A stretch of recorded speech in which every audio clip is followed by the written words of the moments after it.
মনে কষ্ট নিয়ে সিনেমায় আসছেন সোহেল চৌধুরী দিতি দাম্পত্য কন্যা লামিয়া। শৈশবে স্কুল শেষ হলেই মায়ের সঙ্গে চলে যেতেন শুটিংয়ে। মা অভিনেত্রী পারভিন সুলতানা দিতি, অন্য অভিনয়শিল্পী কলাকৌশলী সবার সঙ্গে পরিচয় করিয়ে দিতেন মেয়েকে। বলা যায় শুটিংয়ের মধ্যেই বেড়ে ওঠা মেয়ে।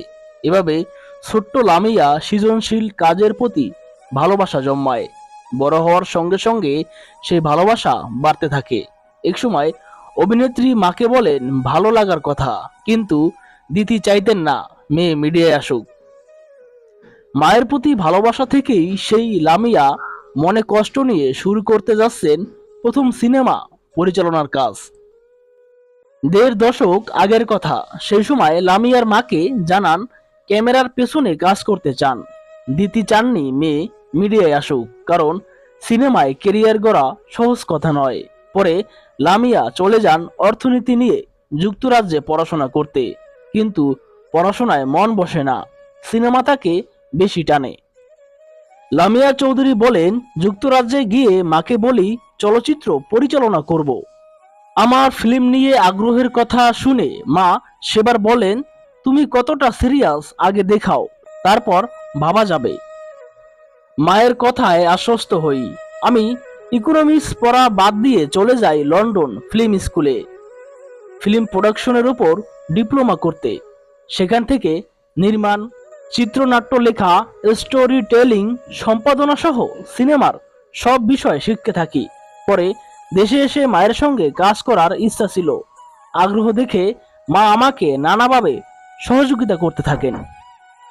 তখনও দিতি বেঁচে ছিলেন। মেয়ের চেষ্টা ও পরিকল্পনার প্রশংসা করেন। সেই সময় দিতি নিজেও চেয়েছিলেন মেয়ের কাজে প্রযোজনা করবেন। মেয়েকে মিডিয়ার অলিগলি চেনাতে শুরু করেন। প্রথম নারীদের নিয়ে গল্প লেখেন লামিয়া, চিত্রনাট্য করে দেন অনম বিশ্বাস। টেলিছবির পরিকল্পনা ছিল, সবকিছু অনেকটাই গুছিয়ে আনছিলেন। এমন সময় মা মারা যান। শৈশবে বাবা হারানোর পরে যে মাকে আঁকড়ে ধরে বাঁচতে চেয়েছিলেন, সেই মাকে হারিয়ে কুল কিনারাবিহীন হয়ে পড়েন এই তরুণী। লামিয়া বলেন, আমি দেশে এসেছিলাম মায়ের সঙ্গে পরিচালনার জন্য। এটাই ছিল আমার জীবনের স্বপ্ন। আমার গল্প ছিল নারীদের নিয়ে। গল্প ভাবনা নিয়ে মা খুশি হয়েছিলেন। যতই আমি স্বপ্নের পথে এগোতে থাকি, ততই মা অসুস্থ হয়ে পড়েন। মা যাওয়ার পরে একেবারে একা হয়ে পড়ি। একে আমি দেশে নতুন, অনেক কিছুই চিনি না, জানি না। আমাকে গাইড করার মতো কেউই নেই। যেন অথই এক সাগরে পড়ে যাই। আমার ভাইয়া দেশের বাইরে থাকে। পরিবারের সবকিছু ছোট বয়সেই দেখার ভার আমার উপর পড়ে। তখন আমি আর সিনেমা নিয়ে কাজ করতে পারিনি। একসময় স্বপ্ন থেকে দূরে সরে যান, কিন্তু মনে সবসময় পরিচালনার উৎসাহ উকি দিত। যে কাজের সঙ্গে মায়ের ছোঁয়া ছিল, সেই কাজটি তাকে দূরে সরিয়ে রাখতে পারে না।